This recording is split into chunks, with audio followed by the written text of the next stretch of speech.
Death usually erases the moment before it happens. The struggle, the fear, the exact second everything went wrong. Normally, all of that disappears with the body. But every so often, something goes wrong in exactly the right way, and the attack itself gets trapped forever.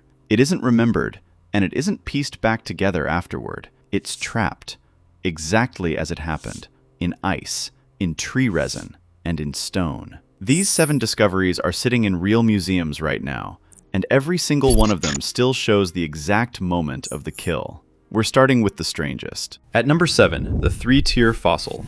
In 2019, amateur fossil hunters near Richmond, Queensland, pulled a slab out of the ground that took researchers over 600 hours to fully prepare.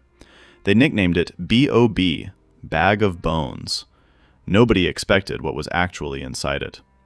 The skeleton belonged to an ichthyosaur, a dolphin-shaped marine reptile that patrolled Australia's ancient inland sea over 100 million years ago. Near its head, researchers found the remains of a pterosaur, a flying reptile the ichthyosaur had swallowed shortly before its own death. That alone would be a rare find, but the ichthyosaur's own skeleton told a second story. Its bones showed crush damage and missing sections, with bite marks matching the jaws of Kronosaurus queenslandicus, a pliosaur the size of a bus, with a bite built to shatter, not just puncture. The full sequence goes like this.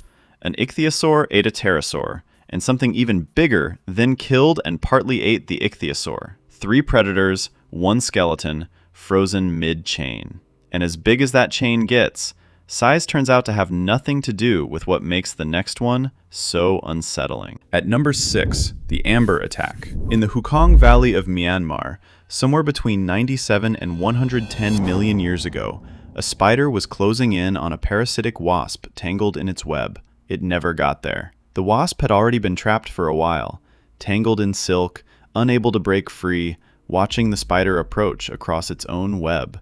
That's the part that makes this fossil different from a normal amber insect. It's not 2 animals that happen to get stuck at the same time. It's a predator mid-approach and prey that knew exactly what was coming. Tree resin flowed over the scene and sealed both animals in place a split second before the strike. Researchers at Oregon State University, led by George Poinar Jr., identified it as the only known fossil of a spider actively attacking prey caught in its own web.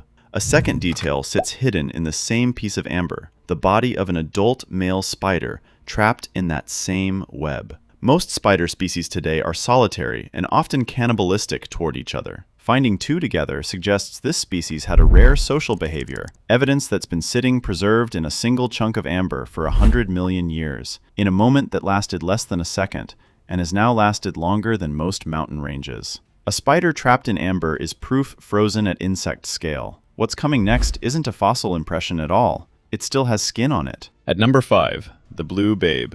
In 1979, gold miners using hydraulic hoses near Fairbanks, Alaska, blasted a mummified carcass straight out of the permafrost. It had been frozen there for roughly 36,000 years. Researchers named it Blue Babe after the skin's blue-tinted coating of vivianite, a mineral that forms in oxygen-poor frozen ground. Blue Babe was a steppe bison, and it hadn't died of old age or exposure.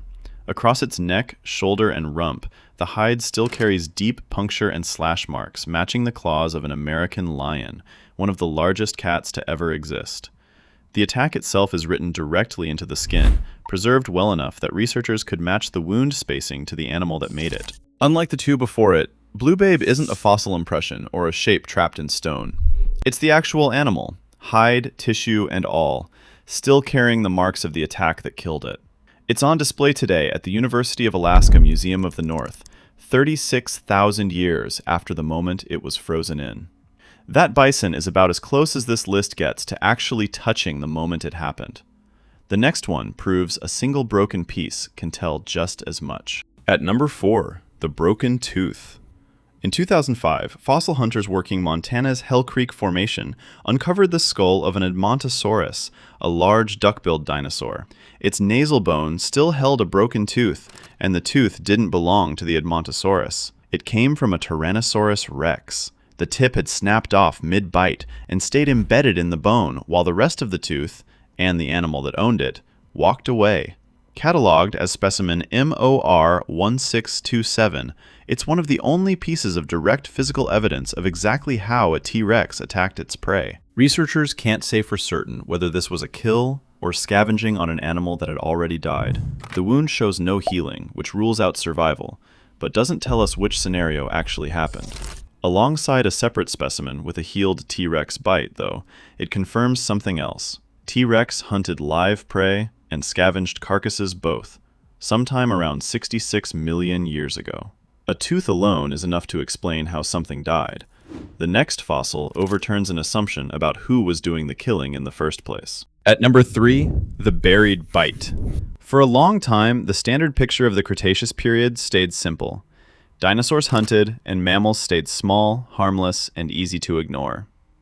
A fossil from China's Liuji Tun beds, nicknamed China's dinosaur Pompeii for how quickly its animals were buried by volcanic mudslides, broke that picture completely. The fossil, roughly 125 million years old, shows a carnivorous mammal with its jaws locked onto a Psittacosaurus, a plant-eating dinosaur several times its size. This wasn't scavenging. The positioning shows an active attack, caught and buried in the same instant by the same debris flow that killed them both. It's now one of the clearest pieces of evidence that at least some Cretaceous mammals weren't hiding from dinosaurs. They were hunting them. That reversal changes how you look at every small animal from the Cretaceous. The next one goes back even further, into a grip that never let go. At number 2, the Jurassic Squid. Around 190 million years ago, off the coast of what's now Dorset, England, an ancient squid relative called Clarchiteuthis montefiori clamped its hooked tentacles around a small, herring-like fish. The fish's skull was crushed, likely by the squid's beak. The grip never released, and that's what makes it unsettling.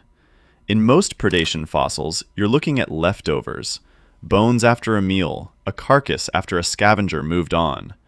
This one froze the struggle itself. The tentacles are still coiled tight around the body. The hooks still pierce the flesh. Whatever happened in the final seconds, the squid never let go long enough for its catch to slip free. Paleontologist Malcolm Hart and his team at the University of Plymouth have identified only 5 to 10 fossils like this one from the entire Jurassic period.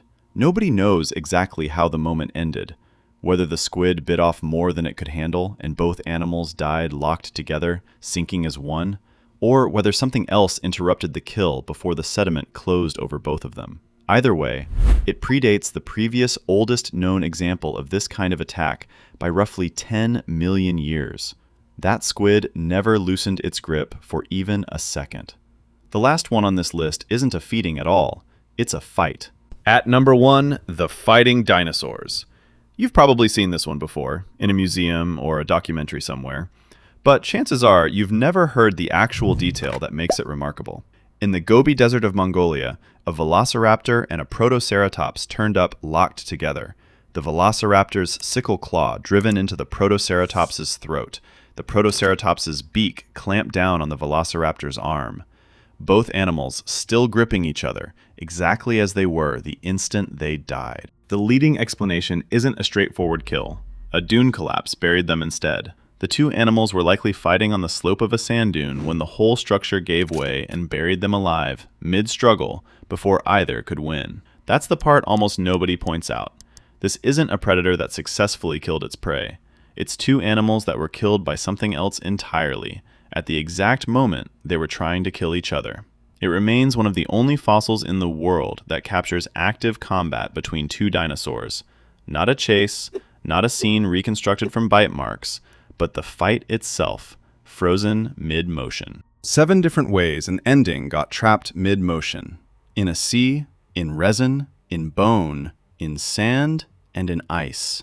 Every one of them is real, and every one of them is still out there to see. Which one would you have wanted to actually witness happening? Let me know in the comments, and I'll catch you in the next one.